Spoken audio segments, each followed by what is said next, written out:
ఏపీలో ఇవాల్టి నుంచి ఇంటర్మీడియట్ పరీక్షలు ప్రారంభం కానున్నాయి. ఉదయం 8:30 నుంచి పరీక్షా కేంద్రాలలోకి విద్యార్థులకు అనుమతినిస్తారు. పరీక్ష ఉదయం 9 నుంచి మధ్యాహ్నం 12 వరకు జరగనుంది. పరీక్షా కేంద్రాల్లోకి ఫోన్లు, స్మార్ట్ వాచ్లు, ఎలక్ట్రానిక్ పరికరాలకు అనుమతిని నిరాకరిస్తున్నారు.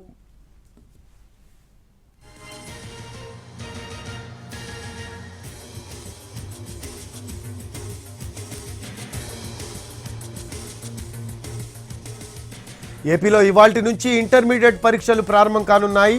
ఉదయం 8:30 నుంచి పరీక్షా కేంద్రంలోకి విద్యార్థులకు అనుమతినిస్తున్నారు. పరీక్ష ఉదయం 9 నుంచి మధ్యాహ్నం 12 వరకు జరగనుంది. పరీక్షా కేంద్రాల్లోకి ఫోన్లు, స్మార్ట్ వాచ్లు, ఎలక్ట్రానిక్ పరికరాలకు అనుమతిని నిరాకరిస్తున్నారు.